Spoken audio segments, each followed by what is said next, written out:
યુવા સંસ્કૃતિ charitable trust દ્વારા 1 જૂન 2025ના રોજ સુરતના પાસોદરામાં યોજાયેલા વડીલ વંદના 4 કાર્યક્રમમાં આશીર્વાદ રૂપે ભવ્ય યજ્ઞ, લોક ડાયરો અને સંતોના પાવન આશીર્વાદ સાથે 3300થી વધુ વડીલોની સેવા. સુરત યુવા સાંસ્કૃતિક ચેરિટેબલ ટ્રસ્ટ દ્વારા 1 જૂન 2025 રવિવારના રોજ પાસોદરા ખાતે રાધારમણ ફાર્મમાં ભવ્ય વડીલ વંદના 4 કાર્યક્રમનું આયોજન કરવામાં આવ્યું હતું.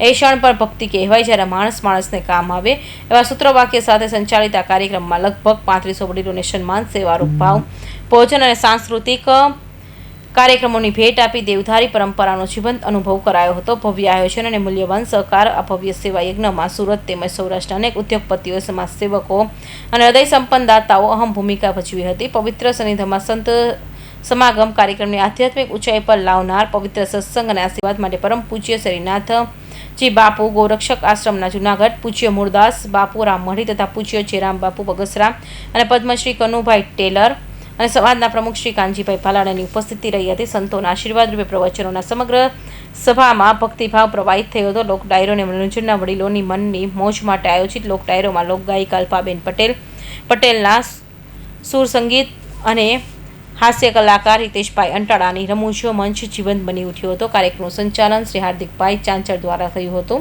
વડીલ યાત્રાના પૂર્ણ મિલન રૂપે અવસર યુવા સંસ્કૃતિ ચેરિટેબલ ટ્રસ્ટ દ્વારા વર્ષ 1 જૂનના રોજ વડીલોના સરકારી જન્મદિવસ નિમિત્તે આ કાર્યક્રમ યોજાયો છે. વડીલ યાત્રામાં યોજાયેલા વડીલોને ફરી એકવાર મળવાનો અવસર મળે તેવા ઉમદા ભાવથી યોજાતો આ કાર્યક્રમ સમાજમાં વડીલોના પ્રત્યે માન અને કરુણા ઉજાગર કરે છે. સેવાના સિદ્ધાંતો પર આધારિત દાન સેવાનો આ કાર્યક્રમ ભોજનાલય, રામજી મંદિર, યજ્ઞશાળા, વડીલોનો ઓટલો, ભૂમિદાતાશ્રી તેમજ વિવિધ સહયોગથી દાતાશ્રીઓને લાખો રૂપિયાનું યોગદાન આપીને સેવાને જીવન મંત્ર બનાવ્યો. અંતે એ ક્ષણ પર ભક્તિ કહેવાય જ્યારે માણસને કામ આવે એ ભાવના ઉત્કૃષ્ટ રીતે સાકાર કરતો વડીલ વંદના 4 કાર્યક્રમ યાદગાર બન્યો અને સમાજમાં માનવીય મૂલ્યોની ફરીવાર ઝાંખી મળી. નમસ્કાર, યુવા સંસ્કૃતિ ચેરિટેબલ ટ્રસ્ટ અને હું અંકિત બુટાણી. અંકિતભાઈ, આજે કઈ રીતનું આયોજન છે કાર્યક્રમનું? આજે એમ કહું ને તો આ વડીલોનો મહાકુંભ છે. અમારે સૌરાષ્ટ્રની અંદર 1 જૂન એટલે કે સરકારી જન્મદિવસ કહેવાય. મોટા ભાગના વડીલોનો જન્મ તારીખ પહેલા અટકળે મારતા એટલે વર્ષનો વચલો દિવસ એટલે 1/6 જન્મ તારીખ હોય છે. અમે દર 15 દિવસે જે વડીલોને યાત્રા કરાવીએ છીએ, વડીલોનો એવો ભાવ હોય હવે બીજી વખત ક્યારે લઈ જાવ છું, પણ અત્યાર સુધી લગભગ 65 વડીલ યાત્રાની અંદર 5,500 જેટલા વડીલો સાથે વડીલ યાત્રાનું આયોજન થયું. પણ બીજી વખત હજી કોઈ વડીલોનો વારો નથી આવ્યો. એટલે અમે 4 વર્ષ પહેલા એવી થીમ બનાવી કે વડીલોને વર્ષમાં એક વખત કઈ રીતે પાછું મળી શકાય, એના સંવાદોને જાણી શકાય, એની સાથે બેસી શકાય, એની તકલીફોને જાણી શકાય એવા ભાવથી વર્ષનો વચલો દિવસ એટલે કે 1 જૂન અને 1 જૂને વડીલોના સરકારી જન્મદિવસ નિમિત્તે વડીલ વંદના મહોત્સવનું આયોજન થાય. અને માતા પિતાનો જન્મદિવસ ફક્ત કેક કટિંગ કરીને નહીં પણ એનું પૂજન કરીને, એનો સ્નેહ સત્કાર કરીને, એનો પ્રેમ મેળવીને પણ જન્મદિવસનું એક આયોજન થાય એવા સુંદર ભાવથી યુવા સંસ્કૃતિ ચેરિટેબલ ટ્રસ્ટની અમારી આખી ટીમ દ્વારા આ વડીલ વંદના મહોત્સવનું આયોજન થાય છે. અને આ 4થું વર્ષ છે અને અમારી વડીલો યાત્રાઓ થાય છે એને આ 6થું વર્ષ છે. આ 4થી વડીલ વંદના યાત્રા છે અને આજની આ વડીલ વંદના કાર્યક્રમ છે. અને આજના વડીલ વંદના કાર્યક્રમની અંદર જૂનાગઢ ગોરક્ષનાથ આશ્રમથી પૂજ્ય શ્રી શેરનાથજી બાપુ પધારી રહ્યા છે. જહાંગીરપુરા રામમઢી સુરતથી મૂળદાસજી બાપુ પધારી રહ્યા છે. અને બગસરા આપાગીગા મંદિરથી જયરામ બાપુ પધારી રહ્યા છે. આવું સંતોના સાનિધ્યની અંદર આ વડીલોને સંતોના આશીર્વચન મળે.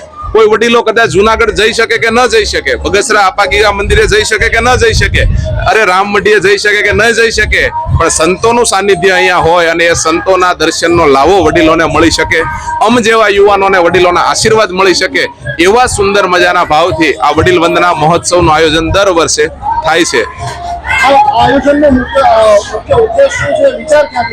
આયોજનનો મુખ્ય ઉદ્દેશ એ જ છે કે વડીલો સોસાયટીના ગેટે બેસતા હોય, નાના મોટા શાંતિ કુંજો હોય તો ત્યાં બેસતા હોય અને આ ગઢપણ છે ને, ગઢપણને પોતે દોયલું સમજતા હોય છે. પણ નહીં, ખરેખર આ પેઢીએ આ યુવાનોને કંઈક આપ્યું છે. સુરત શહેરની અંદર આવીને આપણે કંઈક આર્થિક રીતે સુખી સંપન્ન થયા છે. એની પાછળ જો કોઈનો એક મહત્વનો ફાળો હોય તો એ આપણા વડીલોનો છે. બસ આ વડીલો માટે જ એને માન સન્માન કઈ રીતે આપી શકાય.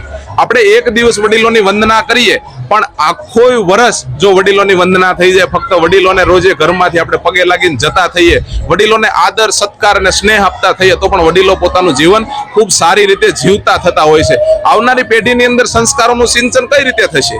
આપણી જેવા યુવાનો, આપણી જેવા લોકો નિર્વ્યસની બનશે અને માવતરની કદર કરતા થશે ત્યારે જ આવનારી પેઢીને એવું મળશે કે આપણે પણ આપણા કદાચ બીજાના માવતરનો સ્નેહ સત્કાર કરી શકીએ કે ન કરી શકીએ, પણ આપણે કમસે કમ આપણા માવતરની કેર કરીએ એવા ભાવથી જ આ કાર્યક્રમો યોજવામાં આવે છે.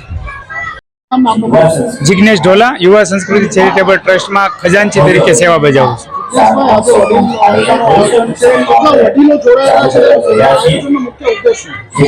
અત્યાર સુધીમાં અમે દર 15 દિવસે એક વડીલ યાત્રા કરાવીએ છીએ. તો અત્યાર સુધીમાં અમે 6000 જેટલા વડીલોની યાત્રા કરાવી છે.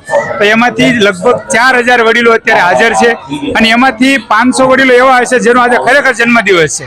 તો અમારો ઉદ્દેશ એ છે કે આપણે બાળકોના જન્મદિવસ ઉજવીએ છીએ, આપણે એનિવર્સરી ઉજવીએ છીએ, પણ ક્યાંક ને ક્યાંક આ હરીફાઈ યુગમાં ફેશન અને વ્યસનની દુનિયામાં આપણે વડીલોનો જન્મદિવસ ઉજવવાનું ચૂકી જઈએ છીએ. ત્યારે અમે સમાજને એક સંદેશ આપવા માંગીએ છીએ કે વડીલો એટલે આપણો વડલો છે, આપણે એનો જ કેમ બર્થડે ચૂકી જઈએ છીએ. એટલે ખાસ કરીને વડીલોનો જન્મદિવસ ઉજવવા માટે અને પરિવારો એક થાય, બધા વડીલો એને ઉંમરનો સધિયારો મળે એ હેતુથી આ કાર્યક્રમનું આયોજન દર વર્ષે 1 જૂનના રોજ કરવામાં આવે છે.